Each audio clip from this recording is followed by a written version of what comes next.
সারা দেশে মহামারী corona virus চলছে, তাম পৃথিবীকে থামিয়ে দিয়েছে।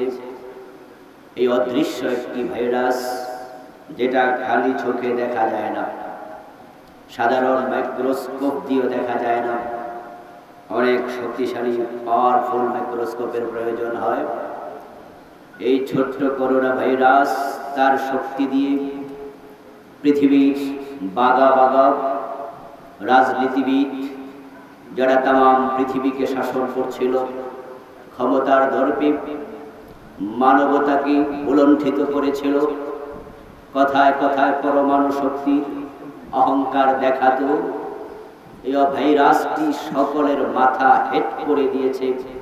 এই ক্ষুদ্র ভাইরাস প্রমাণ করে দিয়েছে মানুষের হাতে ক্ষমতা নাই, ক্ষমতার মালিক হলেন আল্লাহ। এই যে মহামারী বিপদ, ইতিমধ্যে করোনা ভাইরাসে আক্রান্ত হয়ে মারা গিয়েছে প্রায় 12 লাখ মানুষ, আক্রান্ত হয়েছে 4.5 কোটির বেশি, আজকেও আক্রান্ত হয়েছে 5 লাখের বেশি একদিনে। শুধু আমেরিকাতে আজকে আক্রান্ত হয়েছে 1 লক্ষাধিক। এই যে বিপদ মুসিবত আসে, এই বিপদ মুসিবত পৃথিবীতে আসার পিছনে কোনো কারণ আছে না নাই? নিশ্চয় আছে। বিপদ মুসিবত নিজে নিজে আসে নাকি এর নিয়ন্ত্রণকারী আছে? নিয়ন্ত্রণকারী কে? ওয়া তাশাউনা ইল্লা আইয়াশা আল্লাহু রাব্বুল আলামিন। আমরা যা চাই তাই হয় নাকি আল্লাহর চাওয়া লাগে? আল্লাহর মাশিয়াত ব্যতীত কিছুই। ফ্যানটাও দিকে ফিরলো কেন? ফ্যানটাও দিকে গেল কেন?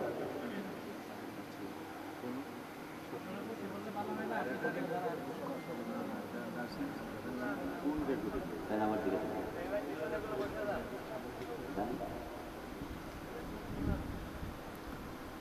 সম্মানীয় ভাইয়েরা, আজকে ইনশাআল্লাহ আমরা আল্লাহ তাআলা যদি তৌফিক দেয় আলোচনা করতে চাই বিপদ মুসিবত, এই মহামারী পৃথিবীতে কেন আসে এবং এই যে আযাব গজব করোনা ভাইরাস তাম পৃথিবীকে থামিয়ে দিয়েছে, অর্থনৈতিক বিপর্যয় তৈরি হয়েছে, তার ক্ষতি থেকে আমরা কেউ মুক্ত নয়। আমরা যারা করোনা আক্রান্ত হইনি, আমরাও অর্থনৈতিকভাবে আক্রান্ত হয়েছি, ঠিক না? করোনা ভাইরাসের কারণে মাহফিলগুলো অনুমতি পাচ্ছে না।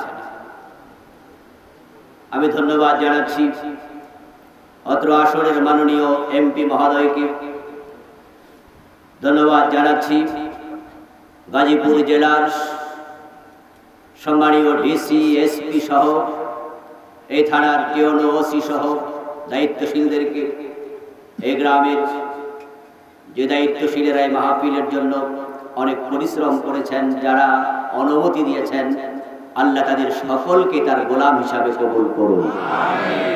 আল্লাহ তাদেরকে ক্ষমা করে আল্লাহর জান্নাতে যাওয়ার উপযুক্ত চরিত্রে নিজেদেরকে গঠন করার তৌফিক দান করুন। এই মহামারী থেকে আমাদের পরিত্রাণ দরকার আছে না নাই? মহামারী শুরু হয়েছে আপনারা জানেন সে ডিসেম্বর মাসের শেষ দিকে। ডিসেম্বর মাসে চায়নাতে সর্বপ্রথম এই কোভিড ধরা পড়ে, যার কারণে এটার নামই হয়েছে কোভিড-19। 19 ডিসেম্বরে ধরা পড়েছিল, আরেকটি ডিসেম্বর এসে যাচ্ছে, 1 বছরের কাছাকাছি হয়ে গেল। নতুন করে আবার তার আক্রমণ শুরু হয়েছে। এই অবস্থা চলতে থাকলে তাম পৃথিবী বসে যাবে, না খেয়ে দুর্ভিক্ষে পতিত হবে কোটি কোটি মানুষ,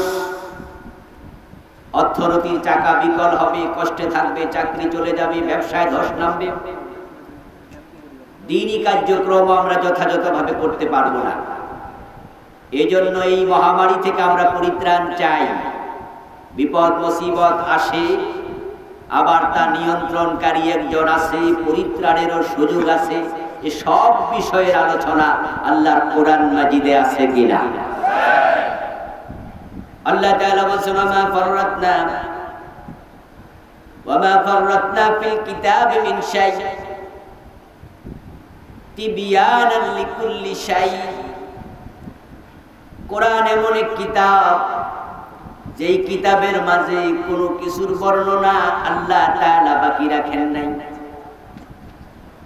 ওয়ামা ফাররাতনা ফিল কিতাব মিন শাই, কিছুই বাদ নাই, সব কিছু আছে।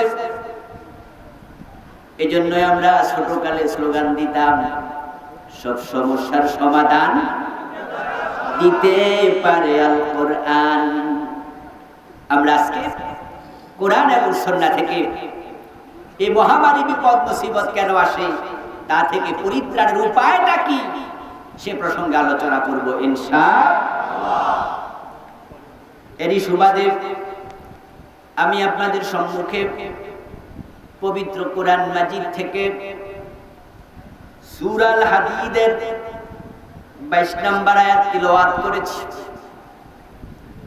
যে আয়াতে কারিমা আল্লাহ তাআলা বলেছেন, ওয়ামা সাবা মিন মুসিবাতিন ফিল আরদ ওয়ালা ফি আনফুসিকুম ইল্লা ফি কিতাব। ও দুনিয়ার মানুষ, তোমাদের জীবনে অথবা পৃথিবীর কোন লোকালয়ে এমন কোন বিপদ আসে না, মুসিবত আসে না, ইল্লা ফি কিতাব, যেটা আমি আল্লাহ কিতাবে লিখি নাই। মিন ক্বাবলি আন নাবরাহা, এবং এটা আমি গতকাল গত পরশু লিখি নাই। যে বিপদ মুসিবত আসবে এই জমিনের মাঝে, আমি জমিন সৃষ্টি করার আগেই লিখে রেখেছি। ইন্না যালিকা আলাল্লাহি ইয়াসীর। তুমি বলবে এটা কিভাবে সম্ভব? এজন্য আল্লাহ জবাব দেন, জমিন বানানোর আগেই তিনি লিখেছেন, এটা আল্লাহর জন্য বড়ই সহজ। আমাদের কাছে কাল হলো তিনটা, অতীত, বর্তমান এবং ভবিষ্যৎ। আর আল্লাহর জন্য এটা সহজের কারণ আল্লাহর কাছে ভবিষ্যৎ বলতে কোনো কাল নেই, অতীত বলতে কোনো কাল নাই। আল্লাহর কাছে একটাই কাল, সেটার নাম হলো বর্তমান। এই যে আমি বসে আছি, আপনারা আমার দিকে তাকিয়ে আছেন, আমি কথা বলছি, আপনারা শুনতে পাচ্ছেন। ঠিক আমি যা বলি সব শোনেন, কিভাবে বলছি তা দেখেন, কারণ আপনি বর্তমানে অবস্থান করছেন। ঠিক আল্লাহ তাআলার কাছে অতীত ভবিষ্যৎ বলতে কিছু নাই, সব বর্তমান। তাই কখন কি ঘটবে আল্লাহ সবকিছু সমানভাবে জানেন। সুবহানাল্লাহ, এটা আল্লাহর ইলমে আজলি, তিনি সব জানেন। যে বিপদ করোনা ভাইরাস আজকে আমাদেরকে অ্যাটাক করলো, এই বিপদ মুসিবত গুলো কেন আসে? আল্লাহ বলেন আমি লিখেছি। কেন তিনি লিখলেন? এর কারণ আল্লাহ পাক রব্বুল আলামিন কোরআন মাজিদে বলেন, ফাখাযানাহুম বিল বাসাই ওয়াদ দাররাই লাআল্লাহুম ইয়াতাদাররাউন। আল্লাহ তাআলা বলেন, এই মানুষগুলোকে আমি বিপদ এবং মুসিবত মাঝে মাঝে দেই, তারা যেন বিনয়ী হয়। সুবহানাল্লাহ। যার বিপদ নাই, মুসিবত নাই, জ্বর নাই, কাশ নাই, সর্দি নাই, কোন রকমের বিপদ জীবনে স্পর্শ করে না, ওই ব্যক্তি অহংকারী হয়ে যাওয়ার সম্ভাবনা আছে না নাই? মানুষ যখন বিপদে পড়ে তখন আল্লাহর কথা মানুষ বেশি স্মরণ করে। যদি কোন নাস্তিক টেকনাফে গিয়ে সেন্ট মার্টিন সফরে যাওয়ার উদ্দেশ্যে লঞ্চে চড়ে, যারা টেকনাফ থেকে সেন্ট মার্টিন গিয়েছেন তারা জানেন লঞ্চ যখন সামনে আগায় ডান পাশে কিছু পাহাড় পড়তে থাকে, বাম পাশে মায়ানমার দেখা যায়। 1 ঘন্টা 1.5 ঘন্টা পথ অতিক্রম করার পরে বঙ্গোপসাগরের এমন পয়েন্টে লঞ্চ গিয়ে পৌঁছে যেখানে যাওয়ার পরে ডানে বামে সামনে পিছনে পানি ছাড়া আর কিছুই দেখা যায় না। এমন জায়গায় যাওয়ার পরে যদি হঠাৎ করে ঘূর্ণিঝড় শুরু হয়, লঞ্চের যিনি সারেন ড্রাইভার তিনি যদি হ্যান্ডমাইক নিয়ে ঘোষণা করেন, ও লঞ্চের যাত্রী ভাইরা, ঘূর্ণিঝড়ে লঞ্চ কন্ট্রোল করা সম্ভব নয়, 15 ফিট 20 ফিট উঁচু হয়ে ঢেউ আসছে, যেই কোনো মুহূর্তে লঞ্চটা ডুবে যেতে পারে। যারা সাঁতার জানেন, সাঁতার জানার জন্য জানেন, যারা প্রস্তুতি নিন সাঁতার কাটার জন্য। যারা সাঁতার জানেন না, লঞ্চের পাশে গোল গোল টায়ার দেয়া আছে, টায়ারগুলো খুলে রেডি থাকেন, যান বাঁচাতে হবে। এই অবস্থায় যদি কোনো নাস্তিক লঞ্চে থাকে, লঞ্চ যখন এদিক সেদিক চরম ভাবে দুলতে থাকে, ওই নাস্তিকের মনেও বাঁচাও বাঁচাও কেউ যদি বাঁচাতো, মানুষ যখন আল্লাহ বলে চিৎকার দেয়, তাদের সাথে নাস্তিকটাও চিৎকার দেয়া শুরু করে দেবে। ওই বিপদের সময় নাস্তিক আস্তিক হয়ে যায়। আমার ভাইরা, আল্লাহ পাক রব্বুল আলামিন মানুষকে বিপদ মুসিবত দিয়ে মাঝে মাঝে ক্রান্ত করেন, লাআল্লাহুম ইয়াতাদাররাউন, যেন মানুষগুলো বিনয়ী হয়। আল্লাহ তাআলা আমাদেরকে বানিয়েছেন তার গোলামির জন্য, আনুগত্যের জন্য। কিন্তু মানুষ আল্লাহর আনুগত্যের সীমার বাহিরে চলে যায়।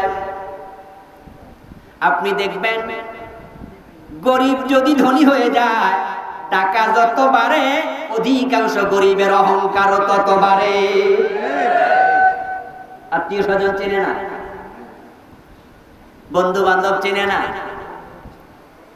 একসময় রিক্সা চালাতো, আজকে পাজারো জিপ। ওই রিক্সাওয়ালার পাজারো জিপের পাশে যদি কোনো গরিব গিয়ে ভিক্ষা চায়, হাত দিয়ে ইশারা দেয়, গ্লাসে হাত দিস না, গ্লাস ময়লা হবে। আত্মীয় স্বজন গরিবেরা যদি ঢাকা তার অফিসে যায়, পরিচয় দিতে চায় না, সিসি ক্যামেরা দিয়ে দেখতে পায়, দারোয়ানকে বলে দেয় ওই লুঙ্গিওয়ালাকে ভিতরে ঢুকতে দিস না। ক্ষমতা পাওয়ার পর মানুষ অহংকারী হয়ে যায়, অর্থ পাওয়ার পর অহংকারী হয়ে যায়। যখন কিছু মানুষ ক্ষমতার বাহুদুরিতে দম্ভ অহংকার শুরু করে, এক পর্যায়ে তারা আল্লাহকে ভুলে যায়। তাই তো বেশি ক্ষমতা পাইয়া ফেরাউন এক পর্যায়ে নিজকে খোদা দাবি করেছে, ক্ষমতার কারণে করেছে। মুসা আলাইহিস সালাম যখন আল্লাহর কথা বললেন, ফেরাউন তখন বলল, ও হামান, একটা বড় বিল্ডিং বানা, ওই বিল্ডিং এর ছাদে উঠে আমি মুসার খোদাকে দেখতে চাই। তামাশা করে, টিটকারি করে, এক পর্যায়ে অহংকার করে দাবি করে বসলো, আনা রাব্বুকুমুল আলা, কোথায় খোদা, আমি তো তোমাদের সবচেয়ে বড় খোদা। ক্ষমতা পাওয়ার পরে নমরুদ এক পর্যায়ে হযরত ইব্রাহিমের সাথে ঝগড়া শুরু করে দিল রুবুবিয়ত নিয়ে। ইব্রাহিম আলাইহিস সালাম বলেন, আমার রবের উপরে ঈমান আনো। নমরুদ প্রশ্ন করলো, রব আবার কে? রব তো আমি নিজেই। আলাম তারা ইলাল্লাযী হাজ্জা ইব্রাহিম ফি রাব্বিহি আন আতাহুল্লাহুল মুলক। আল্লাহ তাআলা বলেন, ও নবী মুহাম্মদ সাল্লাল্লাহু আলাইহি ওয়াসাল্লাম, আপনি কি লক্ষ্য করেননি ওই ব্যক্তির উপরে যাকে তার রব ক্ষমতা দিয়েছিল? আনাতাহুল্লাহুল মুলক, ক্ষমতা দেয় কে? আল্লাহ। ওই ব্যক্তি ক্ষমতা পায়া ইব্রাহিমের সাথে রুবুবিয়ত নিয়ে ঝগড়া শুরু করল। হাজ্জা ইব্রাহিম ফি রাব্বিহি, ইব্রাহিম আলাইহিস সালাম বললেন, না, তুমি রব হতে পারো না। রব্বিয়াল্লাযী ইউহয়ী ওয়া ইউমীত, আমার রব তো তিনি জীবন এবং মৃত্যুর মালিক। ফেরাউন ক্ষমতা পায় এতটা অহংকারী হলো, নমরুদ ক্ষমতা পায় এতটা অহংকারী হলো, সে এবার দাবি করে বসলো, আনা উহয়ী ওয়া উমীত, জীবন এবং মৃত্যুর মালিক হলে যদি রব হয় তাহলে আমি নমরুদ, আমি তো জীবন মৃত্যুর মালিক। ইব্রাহিম আলাইহিস সালাম বিশ্বাস করেন না। চেহারার দিকে তাকায়া নমরুদ বুঝতে পেরেছে চেহারা মানুষের মনের আয়না। মনে যদি রাগ আসে চেহারার মাঝে প্রকাশ পায় কিনা? আবার মনে যদি আনন্দ আসে সেটাও চেহারার মাঝে প্রকাশ। চেহারা হলো মনের আয়না।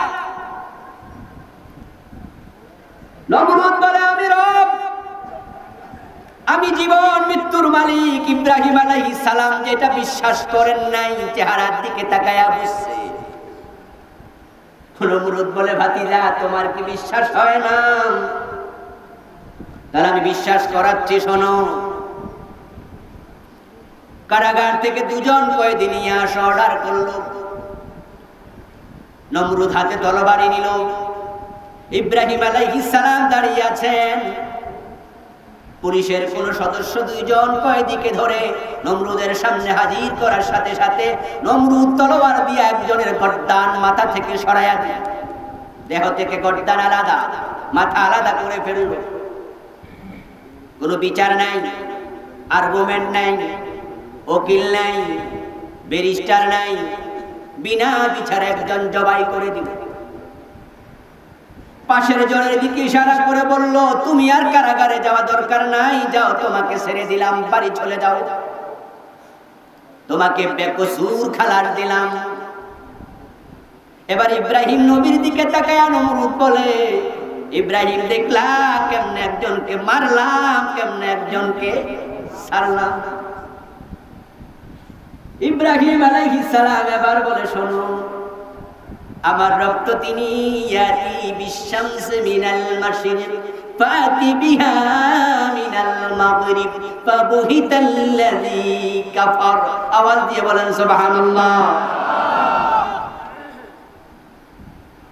তুমি যদি রব হওয়ার এতই খায়েশ তোমার হয়, এতই শখ তোমার জাগে, তাহলে আমি ইব্রাহিম বলছি, আমার রক্ত তিনি যিনি প্রতিদিন সকাল বেলায় পূর্ব দিক থেকে সূর্য উদিত করেন। তুমি যদি রব হও, ক্ষমতা তোমার এতই থাকে, ওই সূর্যটাকে পশ্চিম দিক থেকে উদিত করে দেখাও। ফাবুহিতাল্লাযী কাফার। আল্লাহ তাআলা বলেন, এবার নমরুদ মাথা নত করে ফেলল। ওই কাফের মাথা নত করে বলে, এটা করার ক্ষমতা আমার নেই। তাহলে মানুষ কখনো কখনো ক্ষমতা পেয়ে অহংকারী হয়ে যায়, এই কথা সত্য কিনা?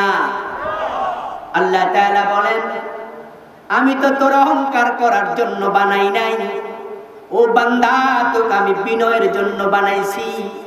তাই তোর শুরুটাই করেছি মাটি থেকে, মাটি থেকে বানাইছি। মিনহা খালাকনাকুম ওয়া ফিহা নুঈদুকুম ওয়া মিনহা নুখরিজুকুম তারাতান উখরা।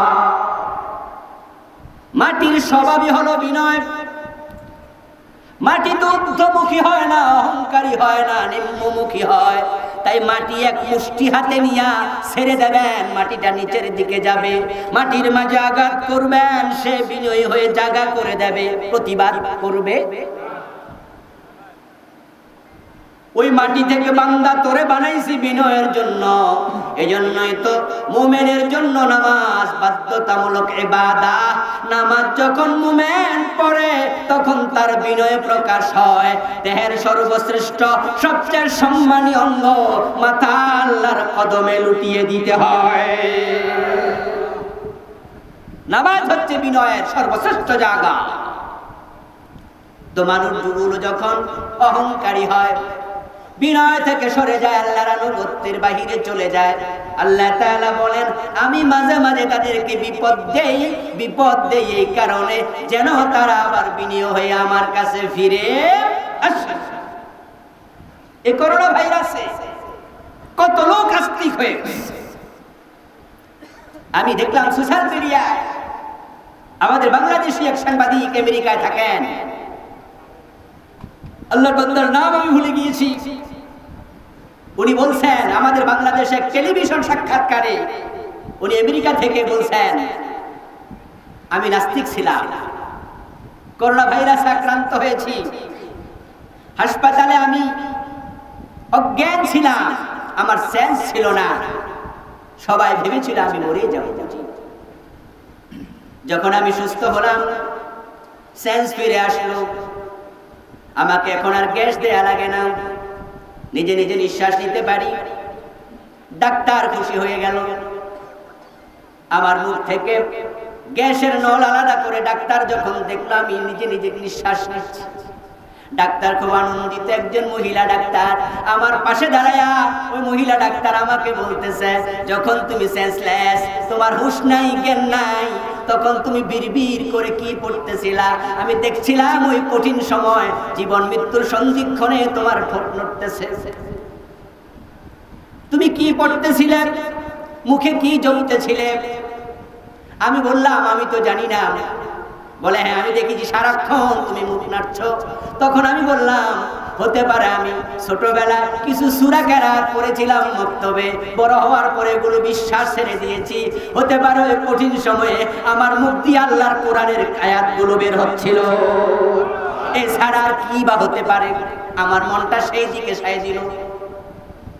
আমি এখন আবার আস্তিক হয়ে গেলাম, আবার কোরআন পড়া শুরু করে দিয়েছি, নামাজ পড়া শুরু করে দিয়েছি।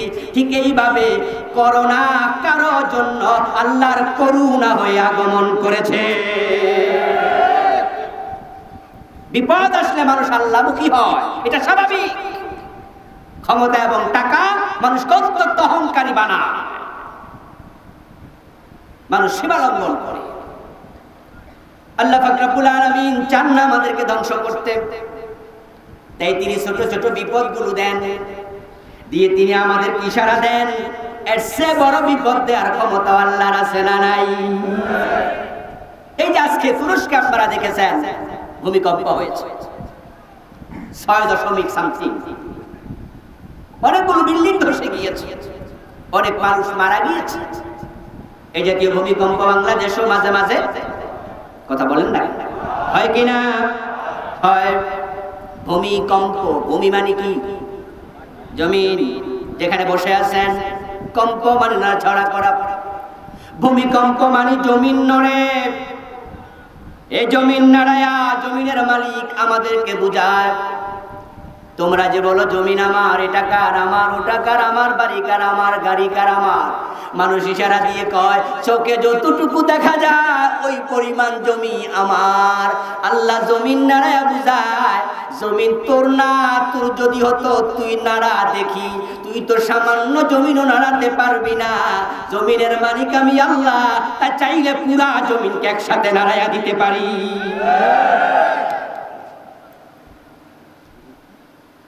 إذا زلزلت الأرض زلزالها وأخرجت الأرض أثقالها وقال الإنسان ما لها। আরেকটা জালজালা হবে, ওই জালজালার নাম হলো কিয়ামত। আল্লাহ তাআলা বলেন এই ছোট ছোট বিপদ দেয়। করোনা ভাইরাস এসেছে, আমেরিকাতে এমন দিনও গেছে একদিনে 1800, 1900, 2022 একদিনে মারা গেছে। শুধু নিউ ইয়র্ক সিটিতে 2000-এর উপরে একদিনে নাই, এমন দিন কি যায় নাই? পৃথিবীতে মানুষের সংখ্যা এখন প্রায় 800 কোটি। এই পর্যন্ত মারা গেল 4 লাখের বেশি। আমার বন্ধুগণ বলুন তো, আল্লাহ তাআলা যদি চাইতেন শুধু করোনা ভাইরাস দিয়া একদিনে 4 লাখ মারার ক্ষমতা আল্লাহর আছে না নাই? তিনি কোরআন মাজিদে বলেন ওয়ালানুযীকান্নাহুম মিনাল আযাবিল আদনা দুনা আযাবিল আকবার লাআল্লাহুম ইয়ারজিউন। আমি তাদেরকে মাঝে মাঝে ছোটখাটো বিপদ দেই, বড় বড় বিপদ দেই না। আমি বুঝায় দেই বড় বিপদ দেওয়ার ক্ষমতাও আমার আছে। আমি বড় বিপদ দেই না, ছোট বিপদ দেই যেন তারা আমি আল্লাহর কাছে ফিরে আসে। তাহলে করোনা ভাইরাস এই জাতীয় বিপদ মুসিবত আল্লাহ দেন মানুষ যেন আল্লাহর কাছে ফিরে যায়। আল্লাহ পাক রব্বুল আলামিনের এটা একটা নিয়ম, তিনি মাঝে মাঝে অতিবৃষ্টি দেন, বন্যায় মানুষ ডুবে যায়। অনাবৃষ্টি দেন, দুর্ভিক্ষ তৈরি হয়, নদীর ভাঙ্গনে বাড়িঘর চলে যায়। আবার দেখা যায় পৃথিবীর কোন কোন অঞ্চলে আমরা দেখতে পাই বন্ধু আগুন লেগে শত শত বিঘা জমিন পুড়ে গেছে, এমন ঘটনাও। আগ্নেয়গিরি লাভা উৎকীর্ণ করে মাইলের পর মাইল জ্বালায়া দেয়, শত শত বাড়িঘর নিয়ে নদীতে তলিয়ে যায়, নদী ভাঙ্গনে। হঠাৎ করে আপনজন মরে যায়, ব্যবসা ধস নেমে যায়। বিশাল লঞ্চে করে বিদেশ থেকে মাল আসছিল, হাজার হাজার কোটি টাকার মাল, সব নিয়ে লঞ্চটা সাগরে ডুবে যায়, এমন ঘটনাও। অতিবৃষ্টি, অনাবৃষ্টি, খরা, দুর্ভিক্ষ, মহামারী, কলেরা, টাইফয়েড, সোয়াইন ফ্লু, এই জাতীয় বিপদ মুসিবত আল্লাহ তাআলা মাঝে মাঝে দেন। এটা তার সিস্টেম, এটা অভ্যাস। এই ধাক্কাগুলো দিয়ে তিনি আমাদেরকে বুঝান ক্ষমতার মালিক তোমরা না, ক্ষমতার মালিক হলেন আল্লাহ। আপনারা দেখেছেন ইতালির প্রধানমন্ত্রী, তিনি আকাশের দিকে মাথা তুলে বলেছেন আমাদের যা করার চেষ্টা আমরা সব করেছি, এখন বাকি দায়িত্ব আকাশের মালিক, আকাশওয়ালার, আমাদের আর কিচ্ছু করার। অথচ ইউরোপের দেশগুলো, আমেরিকার দেশগুলো এত অহংকার করত, তারা ভাবত দুনিয়াতে তারা যা যা তাই করতে পারে, ক্ষমতার অভাব নাই। কিন্তু আল্লাহ দেখিয়ে দিয়েছেন ছোট্ট একটি ভাইরাসের সাথে পেরে উঠবা, ওই ক্ষমতাও তোমাদের। এটা এসে যায় বিপদ মুসিবত আল্লাহর সিস্টেমের কারণে। এই জাতীয় বিপদ মুসিবত আমাদের জীবনও আসে। আপনাদের জেনে রাখা লাগবে একটা বিপদ আল্লাহর অনুমতি ছাড়া আসে না।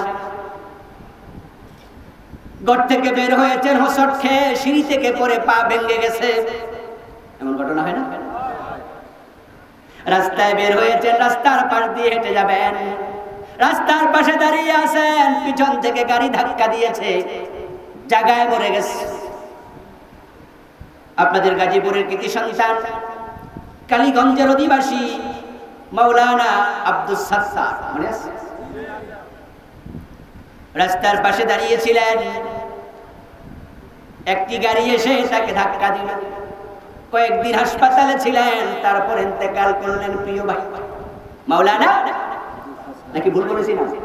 আব্দুস সাত্তার হুসাইনি, বন্ধু মানুষ, আমাদের হান্নান ভাইয়ের প্রিয়জন, আমারও প্রিয়জন।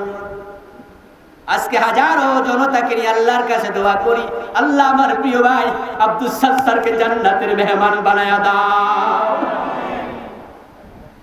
রাস্তার পাশে দাঁড়িয়ে আছেন, গাড়ি চাপা দিয়েছে, উনি চলে গেলেন, হোঁচটকে পরে পা ভেঙে ফেললেন। আমার ভাই আরো কত বিপদ হয়, ঘরে গ্যাস সিলিন্ডার বিস্ফোরণ, 5-7জন আগুনে দগ্ধ হয়ে গেছে, এমন ঘটনাও। আল্লাহ পাক রব্বুল আলামিন বলেন, মা সাবা মিন মুসিবাতিন ইল্লা বিইذনিল্লাহ।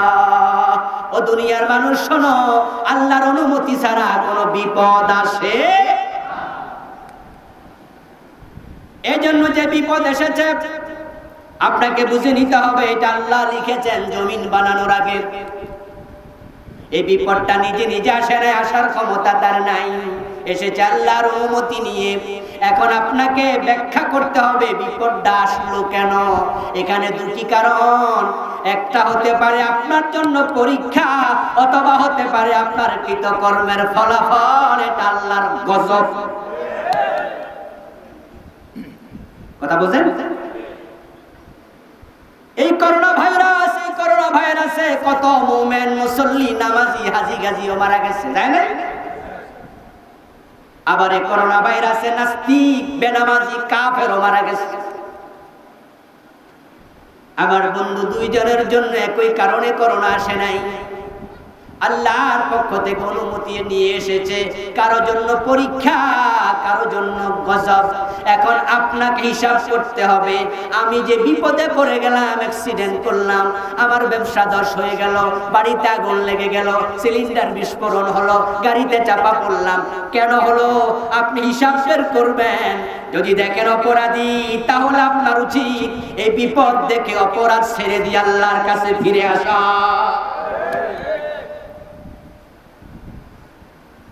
যখন ছোটখাটো বিপদ দিলে মানুষ আল্লাহমুখী না হয়, এক পর্যায়ে আল্লাহ পাক রব্বুল আলামিন তাকে আরো বড় বিপদে ফেলে দেন।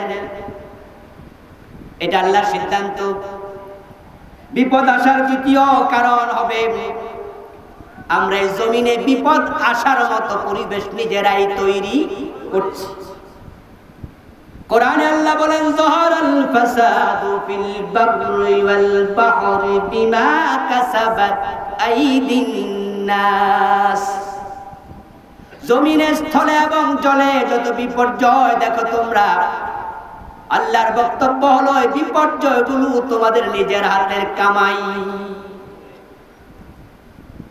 এই জমিনে বিপদ আল্লাহ তাআলা বলেন আমি কেন দেই?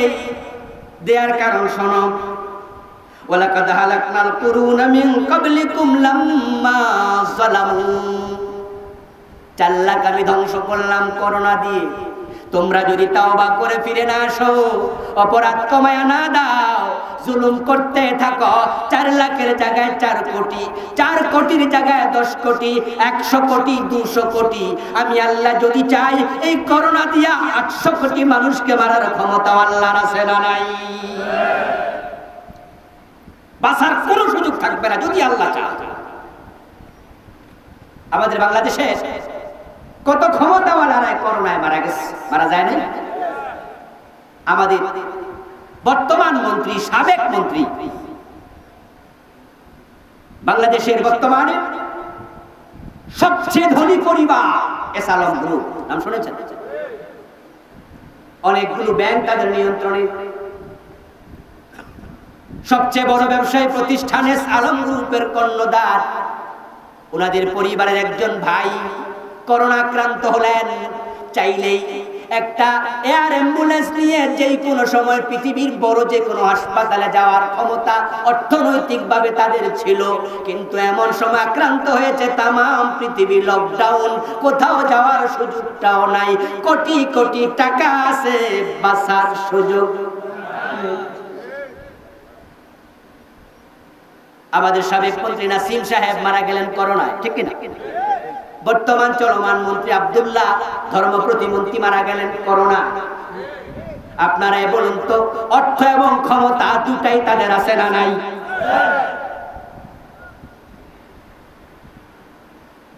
আমেরিকার প্রেসিডেন্ট ডোনাল্ড ট্রাম্প করোনা আক্রান্ত হয়েছে। আল্লাহ তাআলা যদি চাইতেন করোনা দিয়া তাকে তিনি মেরে ফেলবেন, বলুন তো বাঁচানোর ক্ষমতা কি কারো ছিল? আল্লাহ পাক রব্বুল আলামিন আমাদেরকে সতর্ক করছেন, তোমরা যা করছো থেমে যাও। ওয়ালাকাদ হালাকনাল কুরুনা মিন ক্বাবলিকুম, আমি এই জাতীয় বড় বড় আযাব দিয়া, গজব দিয়া তোমাদের আগেও কত জাতিকে আমি ধ্বংস করেছি, কত জনপদ আমি উল্টায়া দিয়েছি, গজব দিয়ে শেষ করেছি। লাম্মা যালামু, আর এই কাজ আমি তখন করেছি যখন তারা জালেম হয়ে গিয়েছে। এটা জুলুমের ফল। মানুষ যখন জুলুম করে, মাজলুম আর্তনাদ করতে থাকে, মাজলুমের ফরিয়াদ যখন বেড়ে যায়, আল্লাহর গজব তখন নেমে আসে। ওয়াত্তাকু ফিতনাতাল লা তুসিবান্নাল্লাযীনা যালামু মিনকুম খাসসা। এবার আপনারা যারা জুলুম করেন নাই, ভালো মানুষ আক্রান্ত হয়েছেন, আপনার আত্মীয় আক্রান্ত হয়েছে, ভালো মানুষ, জালেম না। প্রশ্ন হতে পারে, হুজুর উনি তো ভালো, উনি আক্রান্ত কেন হলেন? আল্লাহ কোরআনে জবাব দেয়, জালেমদের জুলমের কারণে যখন গজব আসে তখন ভালো মানুষ আক্রান্ত হয়ে যায়।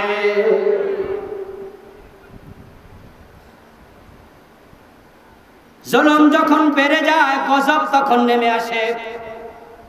আজকের পৃথিবীতে জুলমের কোনো অভাব নাই। আমরা দেখেছি এই করোনার 8-9 মাসে ব্যক্তিগতভাবে আমি যে যোগ অঙ্ক কষেছি, হিসাব করেছি, আমি দেখেছি পৃথিবীতে যারা যত বড় জালেম তারা আক্রান্ত হয়েছে তত বেশি।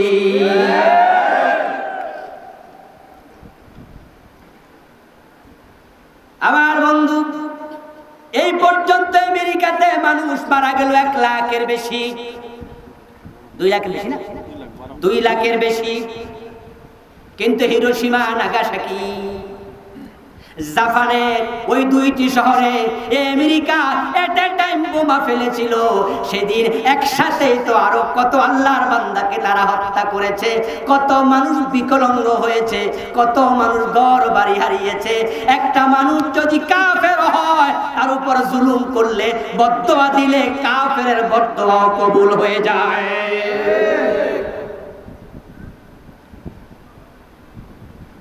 ইয়ামানে, সিরিয়া, বসনিয়া, সেসনিয়া, সোমালিয়া, কাশ্মীরে, আলজেরিয়া, ফিলিস্তিন, আফগানিস্তান সহ তাকায়া দেখো মায়ানমারের দিকে প্রতিদিন কত বনি আদমকে তারা হত্যা করেছে। এই মানুষগুলো মানুষকে মানুষ মনে করে নাই, তারা কচুর মতো কেটেছে, পাখির মতো গুলি করেছে, বম্বিং করে হত্যা করেছে। যখন জুলুম বেড়ে যায়, আল্লাহর গজব নেমে আসে। করোনা তার বাস্তব নমুনা। আল্লাহ তাম পৃথিবীকে থামিয়ে দিয়েছে।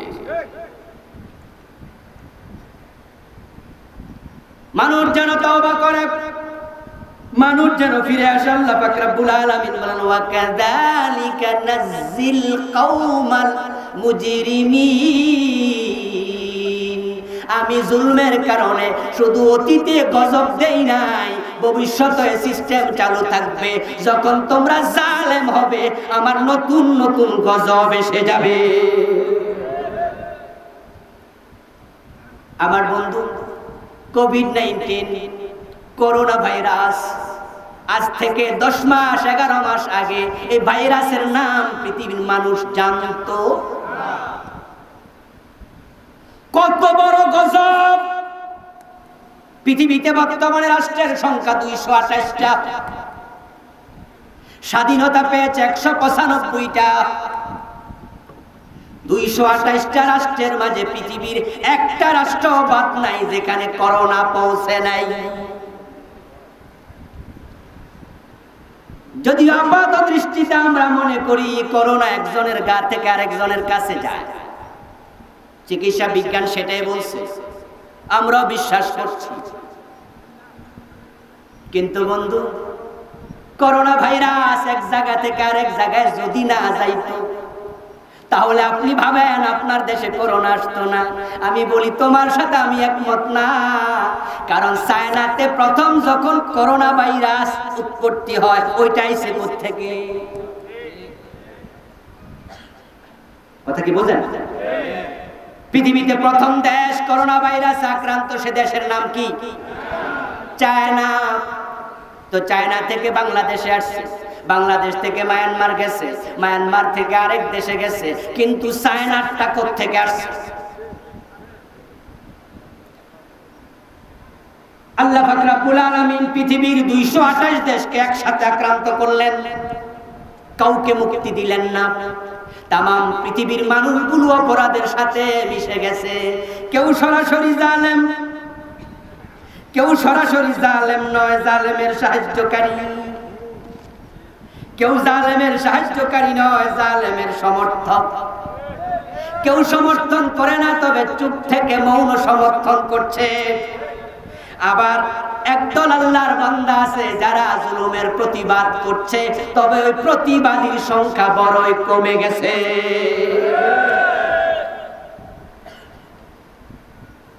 আর পৃথিবীর সবচেয়ে বেশি মাজলুম জনগোষ্ঠীর নাম হলো মুসলমান। মুসলমানদের মতো মাজলুম জাতি পৃথিবীতে আর নাই। বাস্তবতার সাক্ষী আপনারা।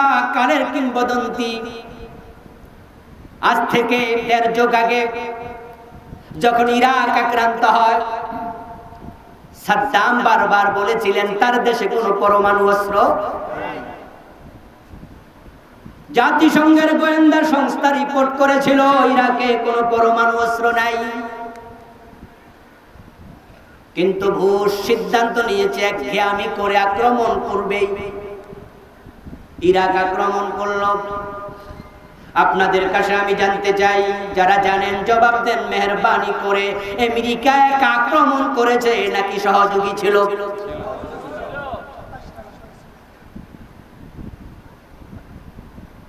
এই যে আমি এখানে বসে আছি, আমরা প্রোগ্রাম করতেছি কোন জায়গায় কোন জায়গায়, কোন মাহফিল, কোন মাঠে।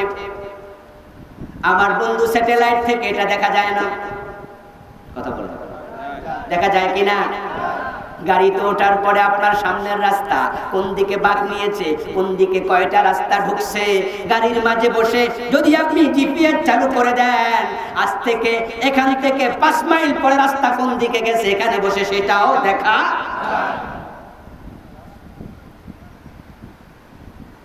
আমি এখান থেকে যাব নারায়ণগঞ্জ।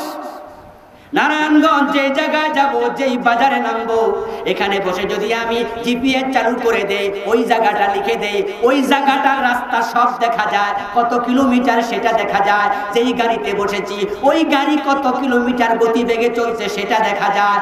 ঢাকা পার হওয়ার পরে কোন জায়গায় জ্যাম আছে, কথা বলেন না কেন? দেখা যায়নি? কোন জায়গায় রাস্তা জ্যাম পড়ে আছে, লাল দাগ ওঠে, সবুজ দাগ ওঠে, হলুদ দাগ ওঠে, মানে জ্যাম কিছু কম, ওইটা হলো একটু হলুদ। জ্যাম নাই সবুজ, জ্যাম আছে লাল। কয়েক কিলোমিটার জ্যাম, সবটা যদি দেখা যাইতে পারে। আজকের যদি আমেরিকা, ওই ব্রিটিশের লোকেরা, তারা সব কিছু জিপিএস দিয়া, মহাকাশ থেকে স্যাটেলাইট দিয়া বের করে ফেলতে পারে, তাহলে ওসামা বিন লাদেন ইরাকে আছে না নাই, আফগানিস্তানে আছে না নাই, পরমাণু অস্ত্র আছে না নাই, ওটা বুঝি তারা বোঝে না। সাদ্দাম বারবার বলেছে তার দেশে পরমাণু অস্ত্র নাই। আফগানিস্তান বারবার বলেছে তার দেশে ওসামা বিন লাদেন নাই। কিন্তু আমেরিকা ছাড়লো না। লাখ লাখ বনি আদমকে হত্যা করেছে। আমার বাবা যদি মারা যায় কারো হাতে, যদি আমি অ্যাকশন নিতেও না পারি, আমার মনের বদদুয়া আল্লাহর কাছে জমা হয়ে যায়। واتق دعوة المظلوم فإنه ليس بينها وبين الله حجاب। বিশ্বনবী বলেন, সহিহ বুখারীর riwayat, মাজলুমের বদদুয়া থেকে বেঁচে থাকো। মাজলুমের বদদুয়া এবং আল্লাহর মাঝে কোনো পর্দা থাকে না। এইভাবে ইরাক শেষ করে দিল। হাজার হাজার ঘরবাড়িকে বিধ্বস্ত করলো, লাখ লাখ মুসলমান হত্যা করে। ইরাক দখল করার পরে আমেরিকা বোমা পাইছে কয়টা? পরমাণু অস্ত্র পায় নাই। আফগানিস্তান মেসাকার করার পর লাদেনকে পায় নাই। লাদেনকে পাইছে অনেক বছর পরে পাকিস্তানে, ঠিক না? এই যে মায়ানমার লাখ লাখ মুসলমানকে তারা উদ্বাস্তু বানায় ছেড়ে দিল। আমাদের কক্সবাজার সীমান্তে 10 লাখের উপরে তারা এসেছে। আমি দুবার তাদের কাছে দেখতে গিয়েছিলাম, সামর্থ্যের আলোকে হাদিয়া তোহফা নিয়ে। এমন এক আল্লাহর বান্দার সাথে দেখা হয়েছিল। চিটাঙ্গা বাংলায় তারা কথা বলে, তারা বাংলাভাষী। চট্টগ্রামের আঞ্চলিক ভাষায় তারাও কথা বলে। ওই বুড়া মুরব্বী বলল, হুজুর লাইনে দাঁড়াতে লজ্জা পায়, ত্রাণের জন্য দাঁড়াই না, কিন্তু পেটের ক্ষুধায় দাঁড়াতে বাধ্য হই। যেই দেশে আমি ছিলাম আমার নিজের পার্সোনাল প্রাইভেট কার ছিল, বিশাল ব্যবসা প্রতিষ্ঠান, ব্যাংকে টাকা পয়সা জমানো ছিল। হঠাৎ আক্রান্ত হলাম, কোন রকমের জানটা লইয়া আপনাদের বাংলাদেশে এখন উদ্বাস্তু লাইনে দাঁড়ায় ভিক্ষা নেই। এই যে মায়ানমারের লোকেরা আমাদের মুসলমানদের উপর জুলুম করলো, আমেরিকা ইরাকের উপর জুলুম করলো, ব্রিটিশ আফগানিস্তানের উপর জুলুম করলো, এই দেশ ওই দেশের উপরে করলো। এবার আপনারা বলুন তো, ওই জুলুমগুলো দেখার পরে যারা চুপ করে আছে তারা মৌন সাপোর্টার হয়ে গেল কিনা? একদল জুলুম করে, আরেক দল সাথে সঙ্গী হইয়া সাহায্য করে, আরেক দল চুপ করে থেকে মৌন সাপোর্ট করে। আলটিমেটলি লাখ লাখ নয় কোটি কোটি মানুষ ওই জালেম হয়ে যায়। প্রতিবাদী অল্প কয়জন। জালেমদের অপরাধের কারণে যখন আযাব আসে তখন ভালো মানুষরাও বাঁচতে পারে না, তবে জালেমরা গজবে পড়ে জাহান্নামে যায়। আর যারা ভালো মানুষ তারা যদি গজবে পড়ে যায় আল্লাহ শাহাদাতের মর্যাদা দিয়ে দেয়।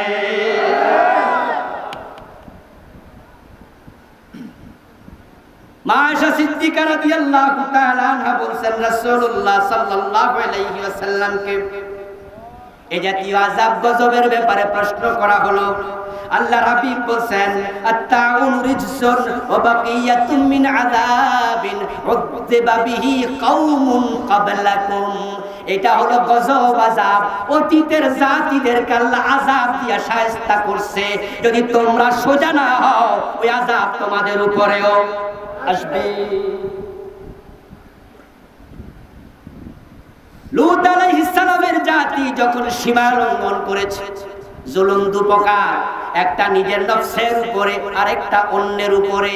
আদম আলাইহিস সালাম যখন জান্নাতে নিষিদ্ধ গাছের ফল ভক্ষণ করলেন তখন তিনি দোয়া করলেন রব্বানা ظلمنا أنفسنا وإن لم تغفر لنا وترحمنا لنكونن من الخاسرين। বাংলা উত্তর, হে আল্লাহ আমি নফসের উপরে জুলুম করেছি। জুলুম করলে গজব আসে। ওই জুলুম দুই প্রকার, নফসের উপরে অথবা অন্যের উপরে।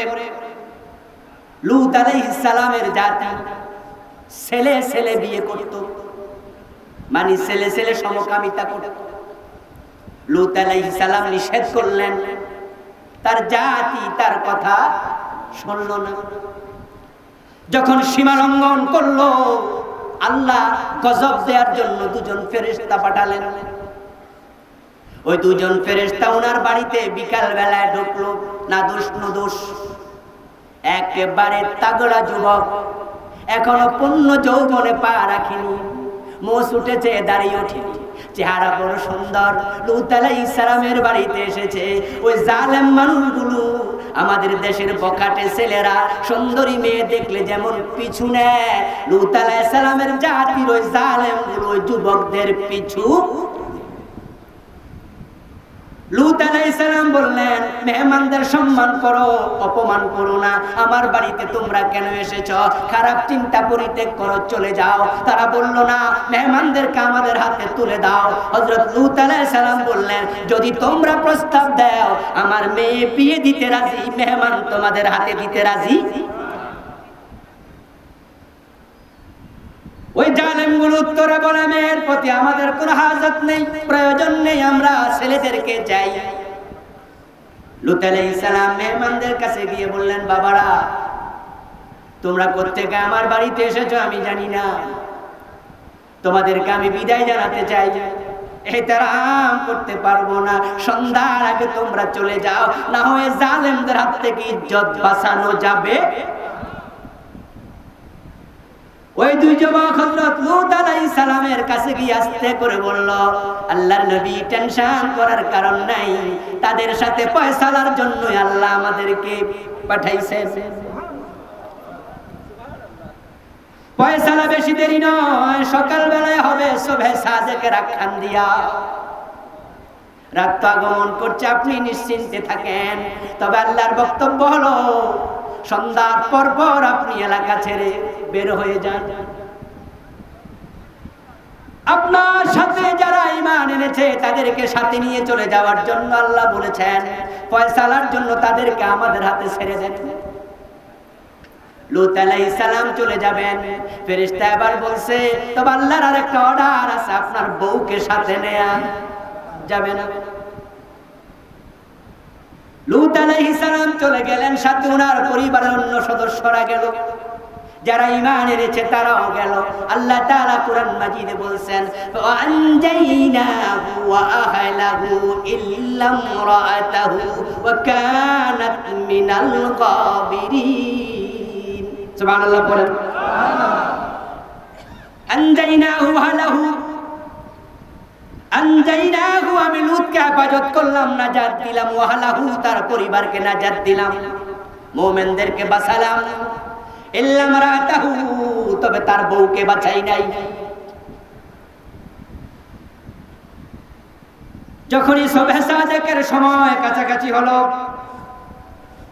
আল্লাহ তাআলা দুইজন ফেরেশতাকে বললেন, কোদাল দিয়ে মানুষ যেমন মাটি কাটে, কোদালটা ঢুকায় দিলে মাটিগুলো উঠতে থাকে, দুই ফেরেশতা কোদালের মতো ওই টোটাল এরিয়ার দুই পাশে হাত দিয়া পুরা মাটিটাকে হাতের তালুতে নিয়ে নাও।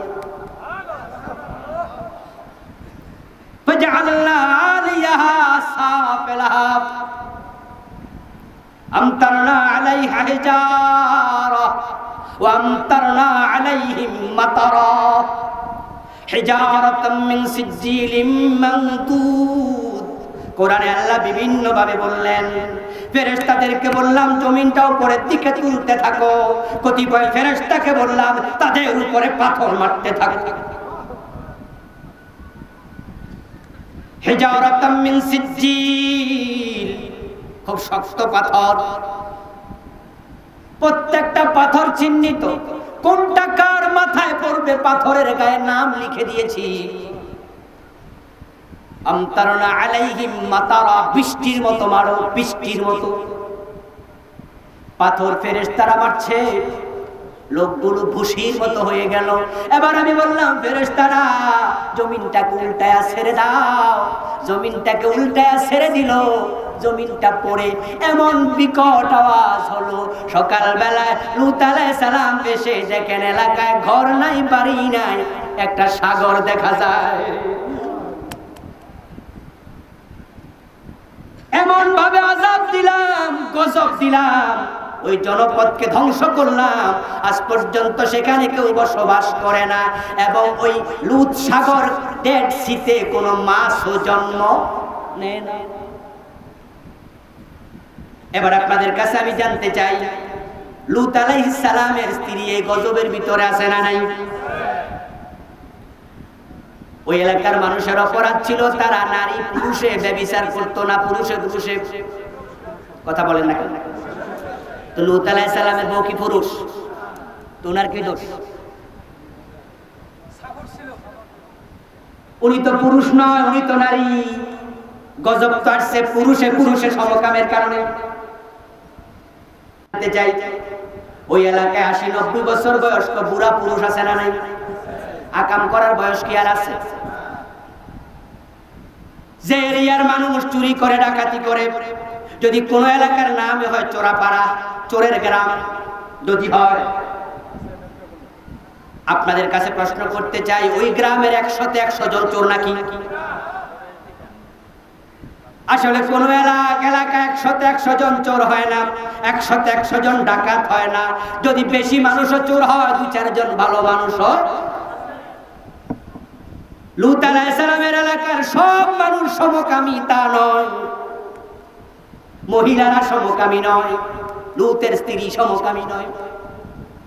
এবার প্রশ্ন করি, ওই জনপদে কি ছোট ছোট নাবালেগ বাচ্চা ছিল না? ওরা কি সমকাম করার মতো বয়স হয়েছে? কিন্তু উল্টাই যখন দিছে, কেউ বাঁচতে পারে না। ওয়াত্তাকু ফিতনাতান লা তুসিবান্নাল্লাযীনা যালামু মিনকুম খাস। আপনি আম গাছে উঠছেন, আম পারবেন? এক দুইটা ডালা বাইয়ে ওঠার পরে ওখানে একটা পিঁপড়া বাসা ছিল, গর্ত করে পিঁপড়া আম গাছের গর্তে থাকে।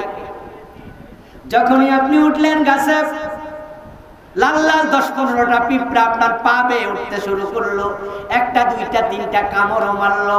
আপনি যদি ওই পিঁপড়ার কামড় থেকে নিজেকে বাঁচাতে চান, তাহলে আপনি মাইক্রোস্কোপ দিয়া টেলিস্কোপ দিয়া কে কামড়াইছে খুঁজে খুঁজে বাইর কইরা মারবেন, ঠিক না? যখনই পিঁপড়া গুলা গায়ে উঠবে, দুই একটা কামড় দেওয়ার সাথে সাথে আপনি দিবেন ডলা, যেটি এখনো কামড়ায় নাই ওইগুলা। আল্লাহ বলেন সবাই জালেম হবে না, কিন্তু জালেমরা যখন জুলুম করে, সীমা লঙ্ঘন করলে গজব আসবে। তাই তোমরা যারা ভালোবাসো চুপ থাকবে না, জালেমদের বিরুদ্ধে তোমাদের প্রতিবাদ করা লাগবে।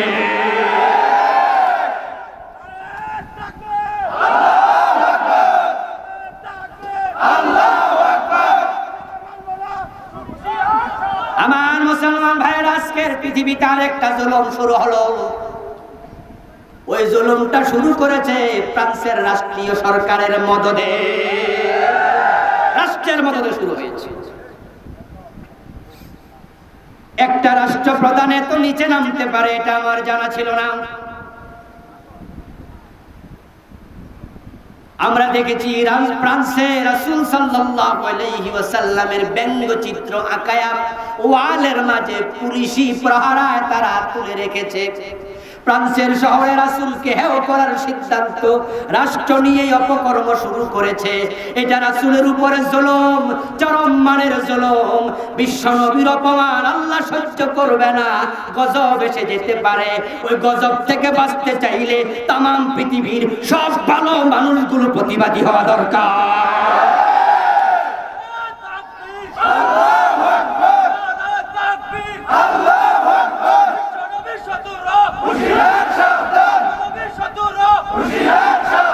আমার ভাইয়েরা,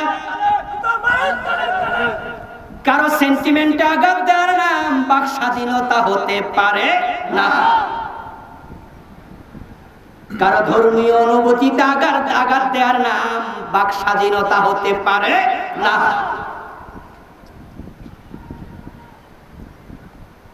নবী মুহাম্মদ আপনার কাছে যদি বিশ্বাস না হয়, আপনি মানবেন না। আপনাকে কেউ তো জোর করে মানাতে যায় নাই। আপনার ভালো লাগে না, আপনি মানবেন না। কিন্তু অন্যের ভালো লাগার মাঝে আঘাত দেওয়ার কোন অধিকার আপনার থাকবে না, অধিকার নাই। যদি আপনি ঘরে বসে থাকেন, চুপ করে থাকেন, প্রতিবাদ না করে, তাহলে প্রমাণ হবে আপনিও মৌন সাপোর্টার হয়ে গেছেন। আরবিতে একটি কায়দা আছে, নিয়ম আছে, আসসুকুতু নিসফুর রাজা। যদি কেউ চুপ থাকে, বাংলায় প্রবাদ আছে, মৌনতা সম্মতির লক্ষণ। আজকে আরেক গজবের ভূমিকা ফ্রান্স তৈরি করেছে। রাসূল সাল্লাল্লাহু আলাইহি ওয়াসাল্লামকে ব্যঙ্গচিত্র এঁকে হেয় করা যাবে না, ছোট করা যাবে না, কারণ রাসূলের ইজ্জতের নিরাপত্তার দায়িত্ব নিয়েছেন স্বয়ং আল্লাহ। তিনি কোরআন মাজিদে বলেছেন, ওয়ারাফানা লাকা যিকরাক। ও নবী, আপনার সম্মান, আপনার নামের মর্যাদা আমি আল্লাহ উপরে তুলে দিয়েছি।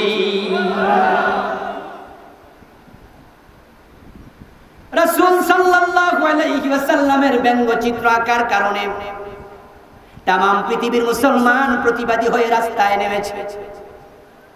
পৃথিবীতে এখনো কোটি কোটি মুসলমান আছে, তার প্রমাণ পাওয়া যাচ্ছে। আমরা বাংলার রাস্তায় নেমে প্রতিবাদ করছি, পাকিস্তান করতেছে, তুরস্ক করতেছে, এইভাবে তামাম দুনিয়ার মুসলমান প্রতিবাদী হয়ে রাস্তায় নেমেছে। যদি আমরা প্রতিবাদ বন্ধ করে দেই, আল্লাহ নবীর সম্মান সামান্য কমবে না। তবে প্রতিবাদ না করার কারণে গজব আসলে কেউ বাঁচতে পারবেন না।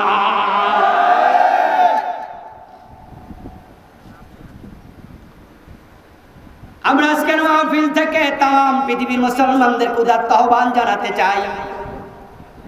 একটা রাষ্ট্রের মেরুদণ্ড হলো তার অর্থনীতি, ঠিক না? ফ্রান্সের যে পণ্যগুলো আছে আমরা বয়কট করতে চাই। রাসূলের অন্তরে যার মহব্বত, রাসূলের মহব্বত যার অন্তরে আছে, প্রান্তের সাথে কোন রকমের লেনদেন সে করতে পারে না। আপনারা যারা এখানে চিন্তাশীল গবেষক আছেন, ঔষধের দোকানে কোন কোন ঔষধ ফ্রান্সের, যারা বিল্ডিং বানান কোন কোন ইনস্ট্রুমেন্ট গুলো ফ্রান্সের, যারা মিল ইন্ডাস্ট্রি পরিচালনা করেন কোন কোন যন্ত্রপাতি ফ্রান্সের, যারা গাড়ি বানান গাড়ির কোন কোন যন্ত্র ফ্রান্সের। এইভাবে প্রত্যেকটি সেক্টরে ফ্রান্সের পণ্যগুলো চিহ্নিত করে ওই পণ্যগুলো যদি আমরা বয়কট করা শুরু করে দেই, পৃথিবীতে প্রায় 200 কোটি মুসলমান ফ্রান্স পঙ্গু হয়ে যাবে। হাজার হাজার কোটি বিলিয়ন ডলার তাদের বিপর্যস্ত। তারপরে এবার আমরা নিয়মতান্ত্রিক পন্থায় প্রতিবাদ করব। আযাব গজব থেকে বাঁচতে হলে আমাদের অন্যায়ের প্রতিবাদ করতেই। আমার বন্ধু, আল্লাহ পাক রব্বুল আলামিন অতীতের জাতিকে গজব দিয়ে আমাদের সতর্ক করছেন। যদি আমরা অপরাধ করি, জুলুম করি, অপরাধ থেকে ফিরে না আসি, গজব আমাদের উপরেও আসবে। আরেকটি কারণে গজব আসে, যেটা বললাম, পরীক্ষা। আল্লাহ পাক রব্বুল আলামিন মাঝে মাঝে বিপদ মুসিবত দিয়ে আমাদের ঈমানের পরীক্ষা করবেন, এমন আলোচনা আল্লাহর কোরআনে আছে না নাই? আমার সাথে তেলাওয়াত করুন, পড়ুন যারা পারেন। ওয়ালানাবলুওয়ান্নাকুম বিশাইইম মিনাল খাউফি ওয়াল জু'i ওয়া নাকসিম মিনাল আমওয়ালি ওয়াল আনফুসি ওয়াস সামারাত ওয়া বাশশিরিস সাবিরিন। বলেন সুবহানাল্লাহ। আহাসিবান নাসু আন ইউতরাকু أن يقولوا آمنا وهم لا يفتنون। আল্লাহ তাআলা বলেন, মানুষ কি মনে করেছে ঈমান এনেছি বললে ছেড়ে দেব? তাদের ঈমান আসল না ভেজাল, আমি কি পরীক্ষা করব? ওয়ালানাবলুওয়ান্নাকুম, অবশ্যই আমি তোমাদের পরীক্ষা করব। কে বলছেন? কি দিয়ে পরীক্ষা করবেন? এবার বলছেন বিশাইইম মিনাল খাউফ, আমি ভয় দিয়ে পরীক্ষা করব। ওয়াল জু, ক্ষুধা দিয়ে পরীক্ষা করব। ওয়া নাকসিম মিনাল আমওয়ালি ওয়াল আনফুসি ওয়াস সামারাত, পরীক্ষা করব তোমাদের জান এবং মালের ক্ষতি দিয়ে। এই করোনা ভাইরাস এসেছে, জালেমদের জুলমের প্রতিফল এটা হতে পারে, হওয়ার সম্ভাবনাই বেশি। কারণ আমরা দেখেছি, আলহামদুলিল্লাহ আলহামদুলিল্লাহ আলহামদুলিল্লাহ, পৃথিবীতে মুসলমান রাষ্ট্রের সংখ্যা কয়টা? ওআইসি সদস্য সংখ্যা কত? 57। ওআইসির সদস্যশিপ পায় নাই এমন মুসলিম রাষ্ট্র আছে। তাহলে যদি আমরা কমপক্ষে 57টা ধরি, আপনি তাকিয়ে দেখুন, এই করোনা ভাইরাস ইরান ছাড়া আর কোন মুসলিম রাষ্ট্রে ব্যাপকভাবে ছড়ায় নাই।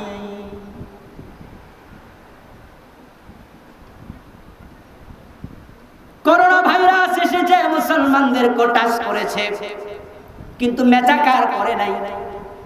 বাংলাদেশের দিকে তাকান, আমরা গরিব রাষ্ট্র, সরকার লকডাউন দেয়।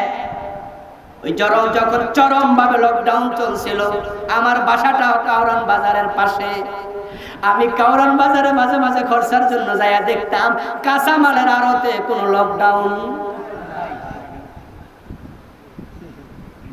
রিক্সাওয়ালাগুলো লকডাউন মানতেছে না, হুজুর পেটে ভাত নাই, যদি বাইর হই করোনা ধরবো, ঘরে থাকলে না খেয়ে মরবো, তো না খেয়ে ধুকে ধুকে মরবো কেমনে? তাই তো আমরা গরিব বাহিরে চলে আসছি। দিনমজুর করোনার লকডাউন মানে না, ঠেলাওয়ালা মানে না, এত মানুষ বস্তিতে থাকে, মাথায় মাথায় একসাথে থাকে, এত সতর্কই জাতি, সতর্কতা বোঝে না। দেখলাম সোশ্যাল মিডিয়ায় সাংবাদিক একজন মহিলাকে প্রশ্ন করছে, হ্যাঁ মহিলা, তোমার মাস্ক কই? মহিলা কয়, মাস্ক কেন? করোনা হইব। আমি পান খাই, পান খাইলে করোনা হয় না। আপনারা দেখছিলেন? এই মহিলার কথাটাকে আমি সাপোর্ট করি না, সতর্কতার কথা ইসলামে আছে না নাই? কিন্তু মহিলা অসতর্ক, বুঝেই না, বরং বন্ধু মাস্ক মুখে দেয়া অনেকে মনে করে নিঃশ্বাস বন্ধ হয়ে যাবে।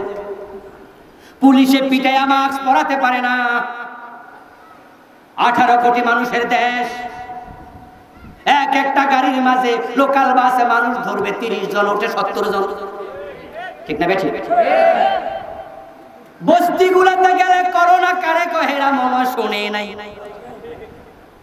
দূরত্ব মানে না, স্বাস্থ্যবিধি মানে না, হ্যান্ড স্যানিটাইজার মানে না, মাস্ক মানে না। তারপরও এখনো বাংলাদেশে 5-7 হাজারের বেশি মরে নাই। হেফাজত করেছেন কে?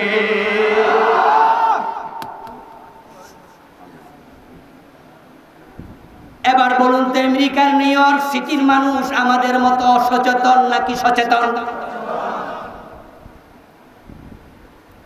সেখানে যে তো মেসাকার, সবাই গ্লোভস পরেছে, হ্যান্ড স্যানিটাইজার ব্যবহার করেছে, মাস্ক পরেছে, আরো কত সতর্কতা ইতালিতে চলছে। ফ্রান্সে আজকেও 1000-এর কাছে মারা গেল নয়শোর উপরে আজকের এই দিনে।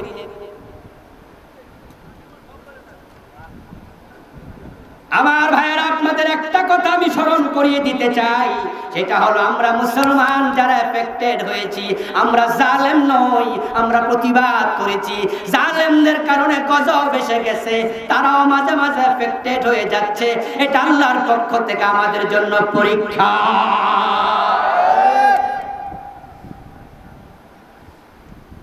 আল্লাহ বলে, আমি জানমালের ক্ষতি দিয়ে পরীক্ষা করব। তোমরা মোমেন যদি পরীক্ষা করে যাও, পরীক্ষায় পড়ে গেলে কাজ কি?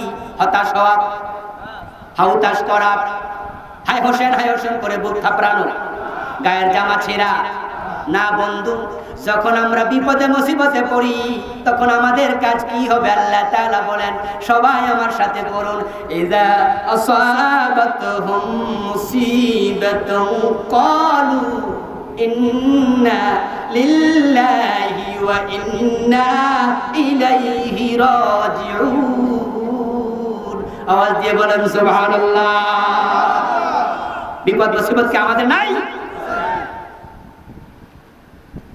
রাসূল সাল্লাল্লাহু আলাইহি ওয়াসাল্লামের মতো মহামানব গাদার পিঠে ওঠার সময় পিছল খেয়ে পড়ে গেছেন, পড়ে তিনি পায়ে ব্যথা পেয়েছেন, পাটা মচকায়া গেছে। নবী মুহাম্মদুর রাসূলুল্লাহ কয়েক ওয়াক্ত নামাজ মাটিতে বসে বসে পড়া লাগছে, দাঁড়ানোর ক্ষমতা ওনার ছিল না। রাসূল সাল্লাল্লাহু আলাইহি ওয়াসাল্লাম যদি পিছল খায়া পড়তে পারে, পা মচকাতে পারে, বিপদ মুসিবত আপনার হতে পারে না? আল্লাহ তাআলা রাসূল সাল্লাল্লাহু আলাইহি ওয়াসাল্লামকে সন্তান দিয়েছেন মোট 7 জন, 4টা মেয়ে, বাকিটা কইল সব আমার দিয়ে কইল। 7 জনের মাঝে মেয়ে কয়টা? ছেলে কয়টা? 3 জন ছেলে, 4 জন মেয়ে। সন্তানের মৃত্যুর খবরের মতো দুঃসংবাদ বাবার কাছে দুনিয়াতে আর একটাও। সন্তানের লাশের মতো ভারী কোন জিনিস বাবার কাঁধে আর নেই। ওই নবী মুহাম্মদুর রাসূলুল্লাহ সাল্লাল্লাহু আলাইহি ওয়াসাল্লামের 7 জন সন্তানের মাঝে ওনার জীবদ্দশায় আল্লাহ 6 জন কেড়ে নিয়েছেন। রাসূলুল্লাহ নিজে 6 জনের লাশ দাফন করছে। সন্তান বাবার সামনে থেকে কেড়ে নেয়া বড় বিপদ। এই বিপদ আল্লাহ নবীকেও, বিপদ মুসিবত আসবে, হাউতাশ করবেন না, আল্লাহকে গালি দেবেন না। অনেকে রাগ হয়ে যায়, আল্লাহর উপরে গোসা হয়ে বলে, আল্লাহ বুঝি শুধু আমারে দেখলো, বলে কি না? অনেকে বলে, হুজুর আমি তো নামাজ ছাড়ি না, হুজুর আমারে তো বিপদ কেন? আমি বলবো, দোস্ত শোনো, নবী মুহাম্মদুর রাসূলুল্লাহর জীবনের দিকে তাকাও। জন্মের আগে বাবা নাই, জন্মের কিছুদিন পরে তো 5 বছর বয়সে মা নাই। দাদার বাড়িতে গেলেন, 8 বছর বয়সে দাদা নাই, মা হারা, বাবা হারা, চাচা হারা, দাদা হারা, আমার প্রিয় নবী মুহাম্মদুর রাসূলুল্লাহ সন্তান হারা। যখন আপনার সন্তান আল্লাহ কেড়ে নেন আর আপনি ধৈর্য ধরতে পারেন, করোনায় আপনি মারা যাবেন, সন্তান মারা যাবে, বিপদ আসবে, মুসিবত আসবে, আপনার দায়িত্ব কালু ইন্না লিল্লাহ, বিপদ দেখে বলবে আমি তো আল্লাহর জন্য, ওয়া ইন্না ইলাইহি রাজিউন, আমার সন্তান নয়, আমার বাবা নয়, শুধুমাত্র আমাকেও যাওয়া লাগবে।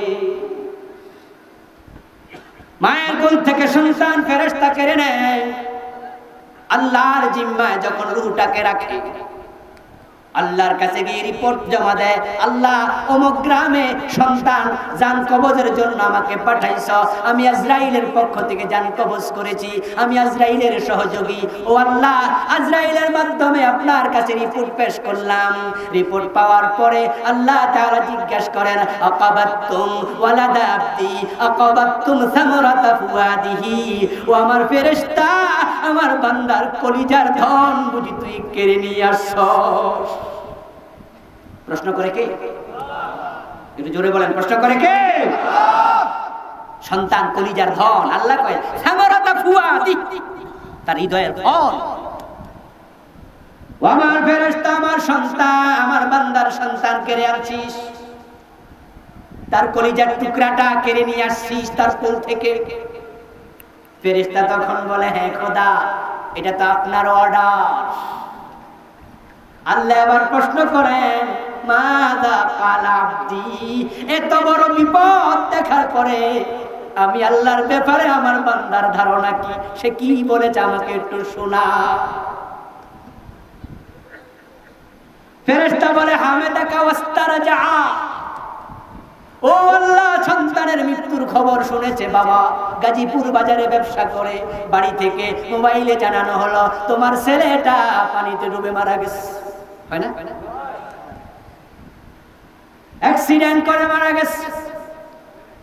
মায়ের কোল সন্তান চলে যাচ্ছে, মা নিজের চোখে দেখছে কিভাবে তার নিঃশ্বাস উঠতেছে নামতেছে, হঠাৎ করে চলে গেছে। আল্লাহ বলেন, ওই মৃত্যু দেখে, মৃত্যুর কথা শুনে আমার বান্দা কি বলেছে আমার শোনা, কারণ আমার বান্দা তো জানে আমি আল্লাহর অর্ডার ছাড়া কারো মৃত্যু হয়। ফেরেশতা বলে, আল্লাহ আজকে যে বাচ্চাটাকে কেড়ে আনলাম, তার মৃত্যু দেখে তার মা তার বাবা পড়েছে ইন্না লিল্লাহি ওয়া ইন্না ইলাইহি রাজিউন।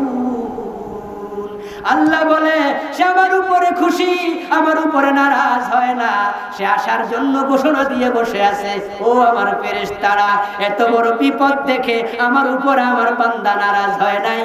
ইবনু লাহু ফিল বাইতি জান্নাতিল, ইবনু লাহু বাইতান ফিল জান্নাহ ওয়া সাম্মুহু বাইতাল হাম, আমি খুশি হয়ে অর্ডার করলাম জান্নাতের মাঝে এর পুরস্কার হিসাবে একটা ঘর আমার বান্দার জন্য বানায়া দাও। বিপদ আসবে, মুসিবত আসবে, ধৈর্য ধরতে হবে। রাসূলুল্লাহ সাল্লাল্লাহু আলাইহি ওয়াসাল্লাম বলছেন, ইন্না ইজামাল জাযা মা ইজামিল বালা, যার বিপদ যত বড় তার পুরস্কারও তত বড়। বিপদ কে দেয়? কথা বলতে হবে, বিপদ কে দেয়? আরে গরিব মানুষ শিক্ষা কিনছে, অনেক দিনের শখ একটা পেডেল ব্যতীত ইঞ্জিনওয়ালা রিক্সা কিনবে, টাকা জমায় জমায় রিক্সাটা কিনেছে। স্বপ্নের বাস্তবায়নে মনে আনন্দ ধরে না, যাত্রী নিয়ে গাজীপুরে যাচ্ছে, রাস্তায় উঠছে, পিছন দিয়া ট্রাকে ধাক্কা দিয়া ধুমরে মুছরে শেষ করে দিল। ওই গরিব মানুষটার জন্য এটা বড় বিপদ। লাখ লাখ টাকা খরচ করে দোকানটা সাজাইছেন, লাখ লাখ টাকার মাল তুলেছেন, কারেন্টের শর্ট সার্কিট থেকে আগুন লেগে দোকান পুরাটা জ্বলে পুড়ে ছাই, এমন ঘটনা ঘটে কিনা? ঘটে না? এই যে বিপদ আসলো, আপনার কাজ কি? আপনার কাজ হলো ধৈর্য ধরা। যদি ধৈর্য ধরতে পারেন, রাসূলের শিখানো দোয়া শিখবেন, আল্লাহর শিখানো দোয়া ইন্না লিল্লাহি ওয়া ইন্না ইলাইহি রাজিউন, বিশ্বনবীর শিখানো দোয়া আছে, রাসূলুল্লাহ সাল্লাল্লাহু আলাইহি ওয়াসাল্লাম ওই দোয়া শিখিয়েছেন। সেই দোয়াটা হলো আল্লাহুম্মা আজিরনি ফি মুসিবাতি ওয়া খুলুফলি খায়রাম মিনহা, রাওয়াহুল বুখারী। ছোট্ট দোয়া, ফজিলত অনেক। এই হাদিসটা রওয়ায়াত করেছেন মা উম্মু সালামা। উম্মু সালামা রাসূলের স্ত্রীদের একজন। আমাদের মা কি নাম? কথা বলতে হবে। উম্মু সালামা। মা উম্মু সালামা বলেন, আমার স্বামী আবু সালামা, রাসূলের স্ত্রী, তার আগের স্বামী আবু সালামা কোন একদিন আমার ঘরে ঢুকলেন। স্বামী ঘরে আসলো, মনে খুব আনন্দ, চেহারা হাস্যাস বাস্যাস। আমি জিজ্ঞেস করলাম, আবু সালামা, আজকে তোমাকে এত খুশি খুশি লাগে কেন? আবু সালামা বললেন, রাসূল থেকে একটা হাদিস শুনেছি, ওই হাদিসটা শুনে আমার মন আজকে আনন্দে ভরে গেছে। কারণ কত বিপদ কত সময় আসে, ওই বিপদের সময় কোন দোয়া পড়লে আল্লাহ খুশি হয়, ওই দোয়াটা আজকে শিখেছি। উম্মু সালামা বলে, দোয়াটা আমাকেও শিখাও। আবু সালামা বলেন, দোয়াটা হলো বিপদ আসলে তুমি পড়বে আল্লাহুম্মা আজিরনি ফি মুসিবাতি। বাংলা অর্থ হলো, ও আমার আল্লাহ, এই মুসিবতে তুমি আমাকে সাহায্য করো। মুসিবতে আমাকে সাহায্য করো মানে মুসিবত থেকে বাঁচাও, পরিত্রাণ দাও। আরেকটা অংশ, ওয়াখলুফলি খায়রাম মিনহা, এই মুসিবতে তুমি যা কেড়ে নিয়েছো তার চেয়ে উত্তম কিছু আমাকে দিয়ে দাও। সুবহানাল্লাহ পড়বেন না? সুবহানাল্লাহ। আচ্ছা আমার ভাইরা বলুন তো, বিপদে পড়ে যা হারাইছেন তার চেয়ে উত্তম কিছু দেয়ার মালিক, দেয়ার ক্ষমতা আল্লাহর আছে না নাই? উম্মু সালামা বলেন, দোয়াটা আমি মুখস্থ করে নিলাম। কয়দিন পরে আমার স্বামী আবু সালামা মারা গেলেন। একজন নারীর কাছে স্বামীর মৃত্যুর সংবাদ বড়ই কষ্টের, বড়ই দুঃখের। স্বামী হলো এমন একজন মানুষ যাকে ছাড়া একজন নারীর জীবন চলে না, যদি চলে সেটা ঘোরাইয়া ঘোরাইয়া চলে।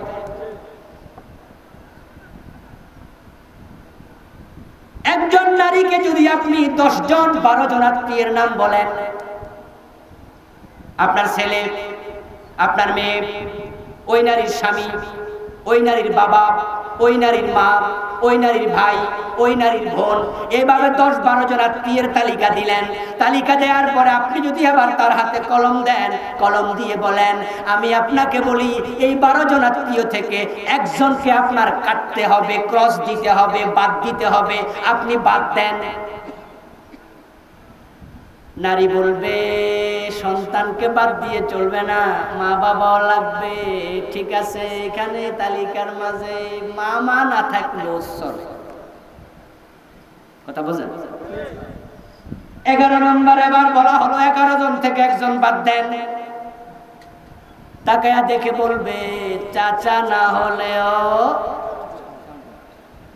9 নম্বর বাদ দেন, 8 নম্বর বাদ দেন, 7 নম্বর বাদ দেন, 6 নম্বর বাদ দেন, 3 নম্বর বাদ দেন। এইভাবে বাদ দিতে দিতে নিজের সন্তানের কাছে আসবে 3 নম্বরের সন্তান, 2 নম্বরের স্বামী, লাস্টে উনি নিজে। এবার বললো, এখান থেকে কাকে বাদ দিলে চলবে, স্বামী না সন্তান? ও দুজন থেকে একজন বেছে নেন, কাকে নিয়ে চলবেন। যদিও কলিজা কষ্ট, সন্তানকে কেমনে বাদ দেই, কিন্তু যদি বলা হয় কাটতেই হবে, বাদ দিতেই হবে, বেছে নেন। নারী অনেক কষ্টের সাথে সন্তানের নাম কাটবে, স্বামীর নামটা কাটবে না, কারণ স্বামী ছাড়া নারীর জীবন চলে।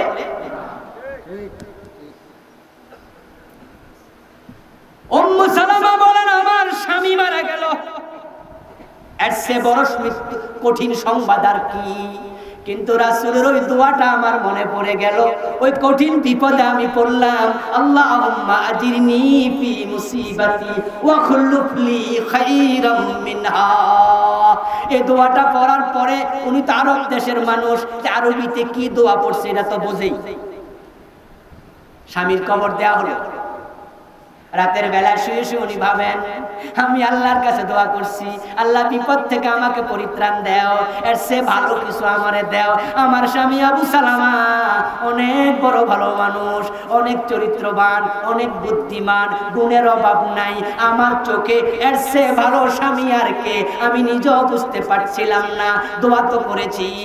কয়েকদিন যেতে না যেতে আমার ইদ্যত যখন শেষ হয়, নবী মুহাম্মদুর রাসূলুল্লাহ আমার ঘরে ঢুকে বলেন, উম্মু সালামা আমি তোমাকে বিয়ের প্রস্তাব দিচ্ছি।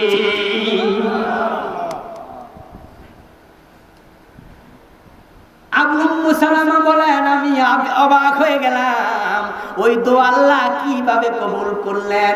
আমি বলেছি, আমার স্বামী আবু সালামার চেয়ে আরো ভালো কিছু দাও। আমি তো তখন বুঝে শুনে দোয়াটাও করি নাই, শিখছি তাই করছি। কিন্তু আল্লাহ দোয়ার মূল্য কত দেয়, নবী মুহাম্মদকে স্বামী বানায় আমার ঘরে পাঠিয়ে দিল। এই জন্য বিপদ মুসিবতে পড়লে আল্লাহর কাছে দোয়া করা দরকার আছে না নাই? হাদিসের সাথে দোয়া উসলাহুল মুমিন, দোয়া হলো মুমিনের কাছে অস্ত্রের মতো। বিপদে মুসিবতে পড়ে দোয়া শিখিয়েছেন আল্লাহ নিজে। হযরতে ইউনূস আলাইহিস সালাম মাছের পেটে একটা দোয়া করছে, ওই দোয়াটার নাম হয়ে গেছে দোয়ায়ে ইউনূস।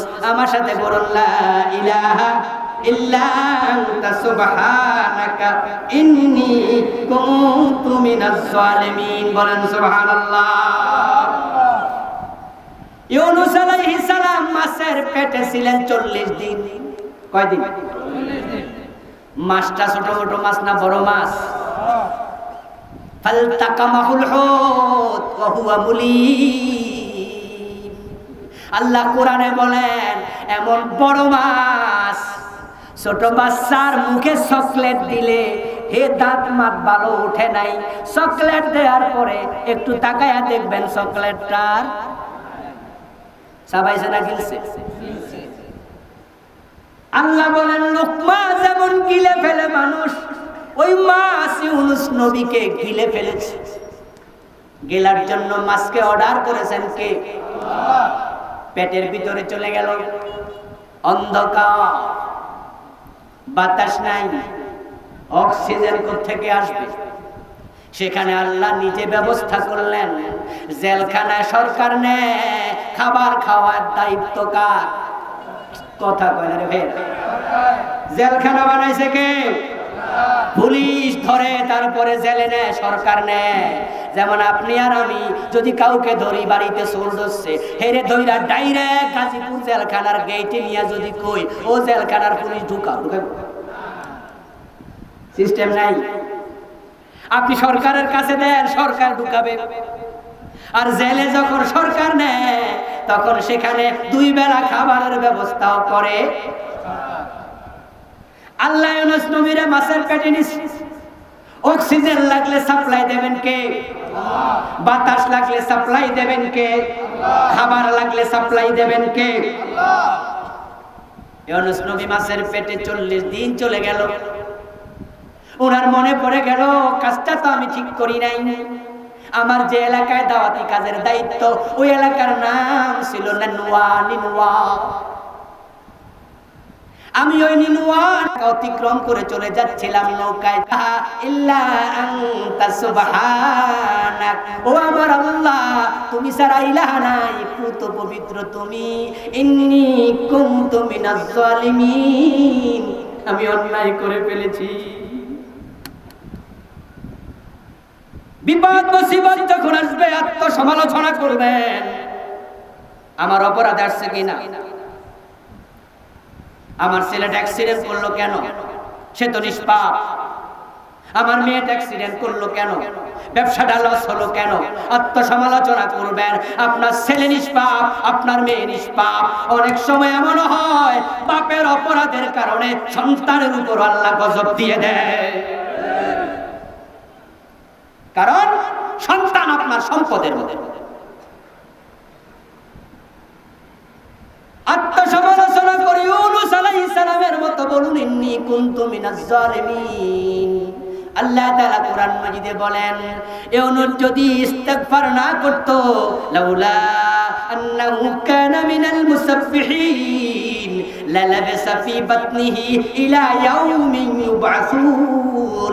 ইউনূস যদি তাসবিহ না করত, ইস্তিগফার না করত, ক্ষমা না চাইতো, মাছের পেটে আমি আল্লাহ কিয়ামত পর্যন্ত বন্দী করে রেখে দিতাম। কিন্তু আমার ইউনূস যখন ইন্নী কুনতু মিনাজ জালিমিন বলল, আমি আল্লাহ দেরি করি নাই, আমার রহমতের সাগরে জোয়ার উঠে গেছে, আমি মাছকে বলেছি, ও মাছ তীরে চলে যা, আমার ইউনূসকে বমি করে দে। ফাস্তাজাবনা লাহু ওয়া নাজাইনাহু, পারেন না মিনাল গামবি ওয়া কাযালিকা নুনজিল মুমিনিন। আল্লাহ আবার আমাদেরকে বলে, দুনিয়ার মানুষ ও কোরআনওয়ালারা শোনো, আমি ইউনূসের ডাকে সাড়া দিয়েছি, তাকে মাছের পেট থেকে মুক্তি দিয়েছি। ওয়া কাযালিকা নুনজি, অনুরূপভাবে তোমরা যদি বিপদে পড়ে যাও, ক্ষমা চাইলে তোমাদেরকে মুক্তি দিয়ে দেব। দোয়া লাগবে, দোয়া। এখন করোনা ভাইরাস থেকে বাঁচতে চাইলে আল্লাহর কাছে দোয়া করতে হবে, আল্লাহুম্মা ইন্নী আউযু বিকা মিনাল বারাস ওয়াল জুনুন ওয়াল জুযাম ওয়া মিন সাইয়িল আসকাম। বেশি বেশি সাদাকা করতে হবে, সাদাকা সাদাকা, দাউ মারদাকুম বিস সাদাকা। অসুখ হয়েছে, ডাক্তারের কাছে যাবেন, ঠিক আছে, ঔষধ কিনবেন, তাও ঠিক আছে, কিন্তু মাথায় রাখুন, আল্লাহ যদি সুস্থ না করে, ঔষধে সুস্থ করার ক্ষমতা নেই। তা রাসূলুল্লাহ বলেন, দাউ মারদাকুম বিস সাদাকা, তুমি ডাক্তারের কাছে যাও, ঠিক আছে, তবে আমি নবী মুহাম্মদ বলি, সাদাকা করার মাধ্যমে রোগের চিকিৎসা করো। তোমার রব চাইলে ঔষধ ছাড়া অসুস্থ করতে পারে। as-সাদাকাতু তারুদ্দুল বালা, সাদাকার ক্ষমতা এত বেশি, বিপদ এসেছে, আপনি গরিবকে টাকা দিয়ে দেন, ওই সাদাকা ওই বিপদটাকে ফিরিয়ে দেয়। as-সাদাকাতু তুতফি গাদাবার রাব, আপনার রব আপনার উপরে রাগ হয়ে গেছে, আপনি বুঝেছেন এমন কাম আমি করছি, আল্লাহ খুশি হতে পারে না। আল্লাহর হাবিব বলে, তুমি সাদাকা করো, বিশেষত গোপনে করো। as-সাদাকাতুস সির, গোপন সাদাকা, সাদাকাতুস সির তুতফি গাদাবুর রাব, তুতফি গাদাবার রাব। গোপনে সাদাকা করলে আল্লাহর রাগটা কমে যায়। বিপদ থেকে বাঁচতে চাও দোস্ত, সালাতুল হাজাত পড়ো। রাসূল সাল্লাল্লাহু আলাইহি ওয়াসাল্লাম যখন বিপদ দেখতেন, নামাজে দাঁড়িয়ে যেতেন। আমাদের দেশের লোকেরা কেউ কেউ আছে, বিপদ মুসিবতে পড়লে মাজারে সিন্নি মানত করে, আছে না নাই? মাজারে গরু মানত করে। মাজারে যেও না দোস্ত, রবের কাছে যাও। কেউ ফিরে না খালি হাতে, খাজারে তোর দরবারে, এমন গান গায় এবং বিপদে পড়লে আজমির শরীফে চলে যায়, এমন মুসলমানের সন্তান। অথচ রাসূল কি বলেন, আকরাবু মা ইয়াকুনুল আবদু মির রাব্বিহি ওয়া হুয়া সাজিদ ফাকসিরুদ দুআ, রাওয়াহু মুসলিম। আল্লাহর হাবিব বলে, বান্দা যখন সিজদা যায়, সে তার আল্লাহর কাছে চলে যায়। ফাকসিরুদ দুআ, সিজদায় গিয়া মনের যত দোয়া আছে সব উপস্থাপন করো। মেয়ে বিয়ে হয় না, ছেলে বিদেশ যেতে পারে না, চাকরি হয় না, ব্যবসায় উন্নতি হয় না, ঋণ আছে লাখ টাকা, পালিয়ে যেতে মন চায়, ঋণ দিতে পারো না, 10 নেমেছে ব্যবসা বাণিজ্যে, কোথায় যাবে বুঝে উঠতে পারো না, রোগটা সারে না, কত ওষুধ খাইলা কাজে আসে না। আমি তোমাকে বলি দোস্ত, তাহাজ্জুদের সময় সিজদায় চলে যাও। ওয়াস্তাইনু বিস-সাবরি ওয়াস-সালাহ। সেজদা গিয়ে চোখের পানি ছেড়ে দাও, রবের কাছে দরখাস্ত পেশ করো সেজদায়, আল্লাহ আমার বিপদটা সারাইয়া দাও, ও আল্লাহ আমার রোগটা তুমি সারাইয়া দাও, মেয়ের বিয়ের ব্যবস্থা করে দাও। ছেলে চাকরির দরখাস্ত দেয়, দরখাস্ত দিতে দিতে টাকা শেষ, কত জায়গায় ব্যাংকরাপসা, চাকরি হয় না, আবার ব্যাংকরাপ 1000, এর চেয়ে বড় জুলুম আর কি? এখানেও কলেজের প্রিন্সিপাল আছেন, কলেজের শিক্ষক আছেন, গভর্নিং বডির সভাপতি আছেন, সেক্রেটারি আছেন, মাদ্রাসার গভর্নিং বডির লোকেরা আছেন। আপনারা যে দরখাস্তের টাকা চান, আপনাদের বোঝা উচিত যার কাছে টাকা চাই তার তো চাকরিটাই নাই।